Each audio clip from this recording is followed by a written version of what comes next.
Bonjour à tous, aujourd'hui petite sortie du week-end d'une trentaine de kilomètres que j'espère faire en 2h30 et durant laquelle je vais en profiter pour vous parler de ma recherche de performance et donc tous les moyens que j'envisage pour améliorer mes performances. Alors je ne suis pas coach sportif, je partage avec vous uniquement mon retour d'expérience. Il vaut ce qu'il vaut.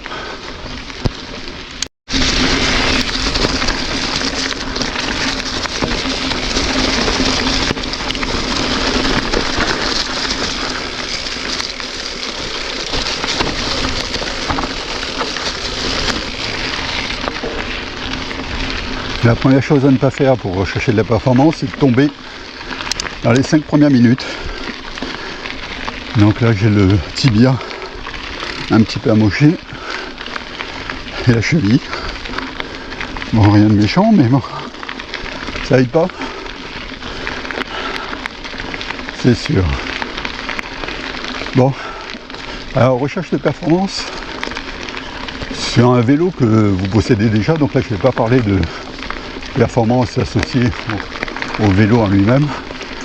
Il y a suffisamment de discussions houleuses sur les forums avec chacun, où chacun donne son avis et tout le monde a sa conviction.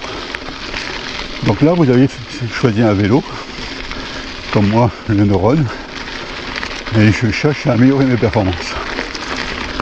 Alors je pourrais essayer de changer quelques accessoires sur le Neuron pour gagner un petit peu de poids, un petit peu de performance, mais bon, c'est pas ça qui va changer la face du monde. Alors, tout d'abord, il faut, à mon avis, perdre du poids. Et pour perdre du poids, il faut changer sa façon de se nourrir pour ne pas trop absorber de calories. Et essayer de faire un peu d'exercice aussi à côté des sessions de VTT. Alors comme ça j'ai pu perdre un peu de poids sur les quelques premiers mois là, entre mars et je dirais juin et juillet. J'ai perdu 5 kilos. Et là malgré mes sorties, je m'aperçois que je reprends des kilos. Alors c'est certainement pas des kilos mal placés de graisse, parce que j'ai pas changé mon alimentation, donc ça ne peut pas venir de là. Donc je pense que c'est plutôt associé aux muscles. Et donc toute la difficulté c'est de perdre du poids, gagner en muscle, et gagner en muscle là où il faut, c'est-à-dire dans les jambes pour du vélo, et pas forcément ailleurs. On pourrait se dire que pour perdre du poids il faut moins manger, absorber moins de calories. Mais c'est pas vraiment tout à fait vrai, parce que nos muscles ont besoin quand même d'énergie, de carburant, et ça peut être amené que par l'alimentation. L'alimentation de tous les jours, où là on pourrait être raisonnable et contrôler son apport de calories, mais aussi l'alimentation sur le vélo, et ça c'est vachement important. Sur les longues sessions comme j'ai pu faire la semaine dernière là, avec 100 km dans la semaine, à des sorties de 45 km déjà, il faut, ce qui est important c'est de s'alimenter. On ne peut pas avoir de bonne performance jusqu'au bout sur des sorties de 4 heures ou 50 km sans faire une pause de ravitaillement. Et c'est pour ça dans toutes les compétitions vous verrez des pauses de ravitaillement. Alors celui qui dit qu'il n'a pas besoin lui de se ravitailler, il prend de l'eau et puis ça lui va très bien, tant mieux, hein. C'est qu'il n'a pas besoin de beaucoup de calories, et il doit avoir une morphologie qui lui permet de ne pas trop dépenser d'énergie. Typiquement, quelqu'un qui est très léger avec une bonne puissance musculaire et un vélo assez performant, il dépensera beaucoup moins de calories que celui qui fait 100 kg sur un enduro. Et donc la façon de s'alimenter va être très différente suivant les sorties.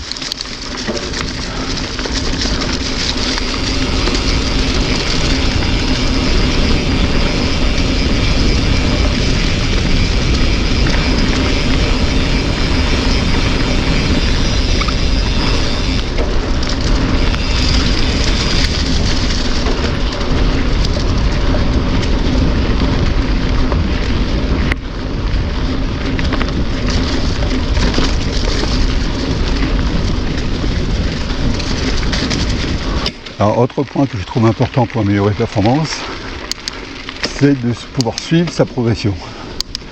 Il faut pouvoir se fixer des challenges sur des parcours réguliers qu'on a l'habitude d'emprunter et de comparer justement et de voir si on s'améliore ou pas. Bien Live Strava, on va se comparer sur des PR, comme là, je viens d'en faire un. Alors que ce parcours, je l'ai fait, je sais pas, une dizaine de fois. Et à chaque fois, réussir encore à faire des PR, c'est vraiment gratifiant. Donc voilà, il faut prendre quelques parcours de référence chez soi. Pas besoin d'aller très loin. Et le faire régulièrement pour voir comment on a progressé. Ça, je pense que c'est motivant et c'est important de le faire.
Alors j'ai fait la moitié du parcours, 15 km et 316 mètres de dénivelé et une moyenne de 14 km/h.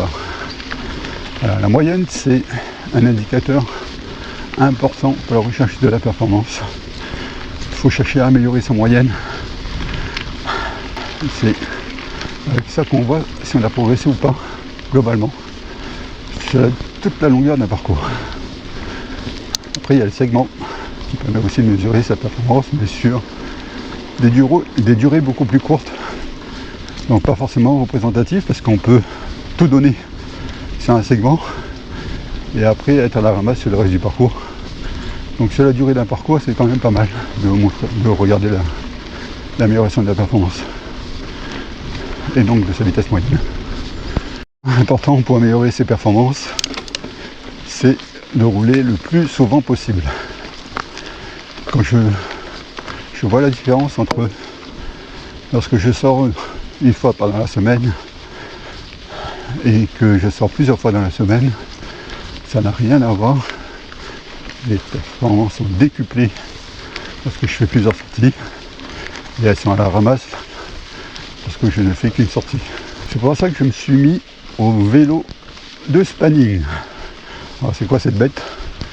J'ai découvert ça il n'y a pas longtemps en allant dans une salle de sport pendant les vacances et j'ai trouvé ça super intéressant parce qu'on retrouve un peu les sensations du vélo en pédalant. On peut pédaler aussi en danseuse et avec des vélos connectés on peut même faire des parcours virtuels avec des vidéos comme si vraiment on était à l'extérieur, bon sans les sensations de l'air et du terrain, mais en tout cas on ressent bien les pentes du parcours et ça permet d'ajuster sa puissance aussi au parcours. Dans le vélo de spanning, j'en ai pris un là cet été parce que les prix étaient intéressants. Ils seront peut-être moins intéressants en hiver parce que tout le monde en voudra un. Là l'été tout le monde est à l'extérieur, donc j'en ai en profité pour m'en prendre un qui est en promo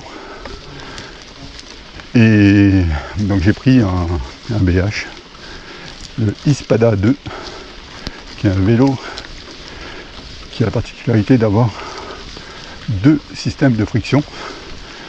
Un système de friction par patin en cuir et un système de friction magnétique. Et on peut combiner les deux et donc on retrouve encore plus les vraies sensations d'un vélo de route. Donc pour ça c'est quand même intéressant. La particularité du Ispada 2, c'est qu'il peut se connecter en Bluetooth. Donc il y a des applications comme KinoMap et KinoMap. Donc là je teste un abonnement gratuit pendant un mois offert par VH. KinoMap permet de faire ces parcours virtuels ou des entraînements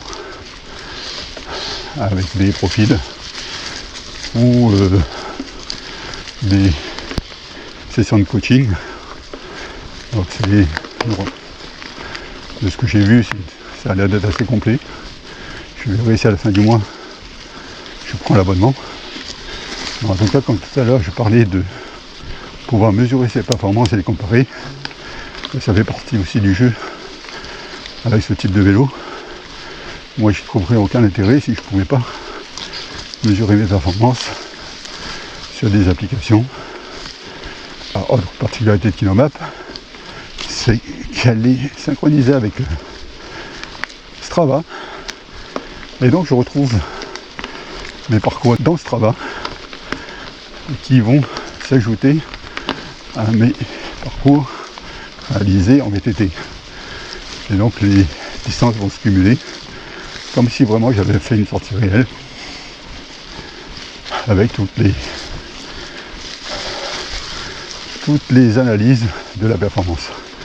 Alors comme je n'ai pas la possibilité de faire beaucoup de sorties très longues, notamment le week-end, je suis limité à 2-3 heures, le vélo de spanning ça me permet de faire des entraînements assez courts, le soir par exemple, en rentrant chez moi après le boulot, ou le matin très tôt.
Alors un bon indicateur aussi d'amélioration de la performance, mais aussi de la condition physique, c'est le nombre de calories brûlées sur un même parcours. Avant, sur certains parcours, j'arrivais à faire plus de 2000 calories. Maintenant, je suis à 1400 calories. Et ça aussi, c'est parce qu'on se fatigue moins, on est en meilleure forme, donc on brûle moins de calories. C'est un très très bon indicateur. Alors voilà, c'était les conseils d'un noob. Ne pas oublier que quand même, je reste relativement débutant dans la pratique du VTT. Même si ça fait maintenant quelques années que je pratique. Voilà, c'est les conseils que je peux donner, basés sur mon expérience et pas celle des autres. Et là aussi c'est pareil, nous ne sommes pas tous égaux devant les conditions physiques et la performance. Donc ce qui peut très bien s'appliquer pour un ne s'appliquera pas forcément pour un autre. Juste quelques informations sur la performance de ce parcours. Donc là par exemple j'ai fait 14,6 km de moyenne sur 32,5 km avec 585 mètres de dénivelé, avec une fréquence cardiaque moyenne de 138 BPM. Voilà, c'est beaucoup mieux que la dernière fois sur le même parcours où j'étais à 13 km/h, 13,2 en moyenne, 14,6. Donc voilà, ça c'est une amélioration de la performance et je suis content. Je l'ai fait en 2h13 minutes, donc ce qui est pas mal. Alors que j'ai été fixé 2h30. Allez, à bientôt. Ciao.